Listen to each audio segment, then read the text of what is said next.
Are you navigating the 21st century with a broken map? You use satellites for navigation and DNA targeting medicine. We demand the latest version, the latest update for everything except the one thing that matters most.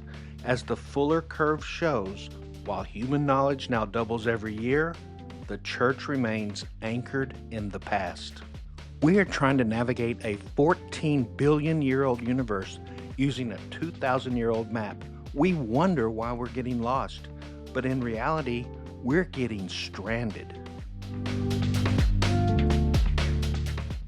I don't think the church is a victim of the modern world. It's a victim of its own failure to adapt to it. Welcome to the Altarless Traveler, a space for the spiritually curious to deconstruct religion and keep the faith. To understand how we got so lost, we have to look at the foundation. For most of human history, science and God were the same thing. If the book of Joshua said the sun stood still, then the earth was the center of the universe, period. Knowledge wasn't something you discovered. It was something you were told. It was a subset of faith.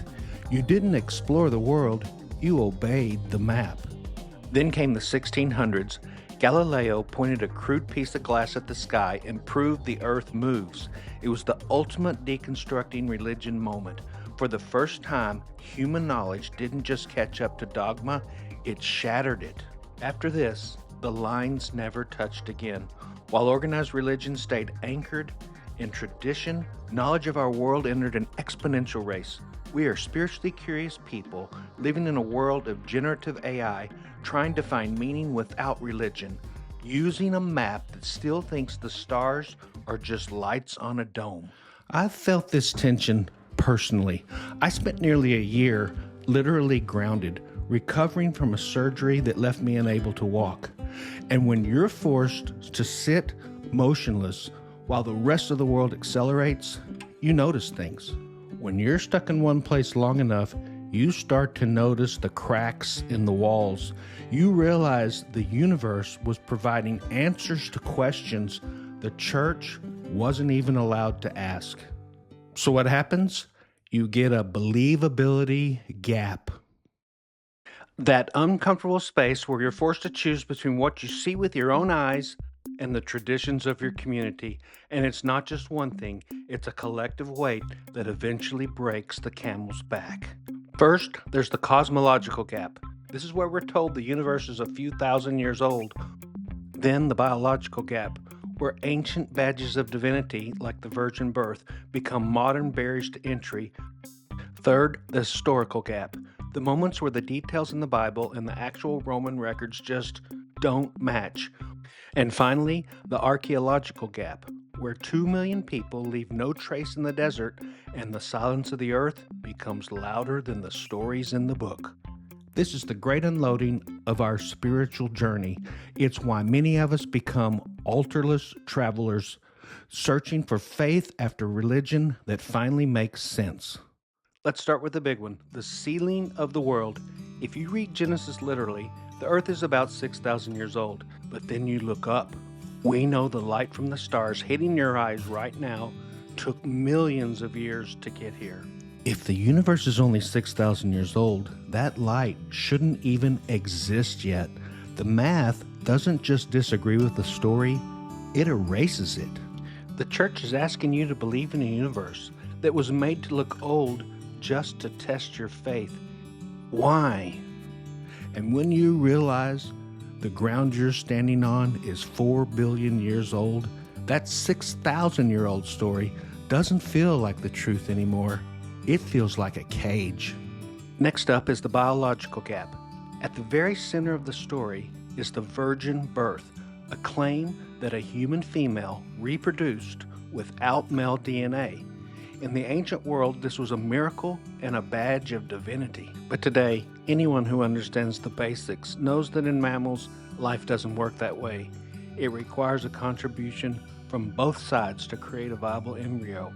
Which makes you wonder, is this why some circles are so hesitant about sex education in school? It's a lot harder to sell the miracle when everyone knows how it actually works. In the ancient world, a virgin birth was a badge of divinity, but today It's a barrier to entry. Next is the historical gap. The Gospel of Luke says Mary and Joseph traveled to Bethlehem for a Roman census. It's a cornerstone of the Christmas story. But when you look at actual Roman records, the math fails. The story relies on two men, King Herod and a Roman governor named Quirinius. But the history shows Herod died a full 10 years before that census ever happened. They were never in the same room. They weren't even from the same decade. It's a human error in a book we're told is perfect. And Rome never required people to return to their ancestral homes to be counted. They counted you where you live so they could tax you and so as not to disrupt the economy. Finally, there's the Archaeological Gap. The story of 2 million people wandering the Sinai Desert for 40 years is the ultimate journey of survival and divine providence. But after decades of surveys, we've found nothing. No pottery, no encampments, no waste, not even a single Egyptian record of a catastrophic loss of a slave population or a destroyed army. 2 million people, 40 years, nothing. The silence of the earth speaks louder than the stories in the book. At some point you have to ask, is this history or cultural myth? Because while the map says 2 million people, the desert itself says empty. These aren't just errors. They're the walls of a room we're outgrowing. And once you see the room for what it is, you can't help but step outside. I watched my kids grow up where the knowledge index was moving at 100 miles an hour. They were born ready to communicate on the internet. They had laptops in school and attended things like space camp and classes on Zoom. Then on Sundays, they were asked to look at a map that hadn't been updated since the Iron Age. It wasn't a rebellion against God. It was a realization that the container we were trying to put God in was just too small for the world they actually lived in. Leaving the map behind is terrifying. It feels like an apostasy, but for me, it was the only way to keep the faith. Because if God is real, He has to be bigger than the believability gaps. He has to be found in the reality of our world, not in the refusal to look at it. My name is Andy Marusak, and I'm the Altarless Traveler, and I'm out here looking for meaning in a world that finally makes sense. If you felt that same gap, if you're spiritually curious but done with the dogma, you are not alone. I promise you, you are not alone. So like, subscribe, and share, and let's go explore what's out there when the walls come down. Thank you, and keep the faith.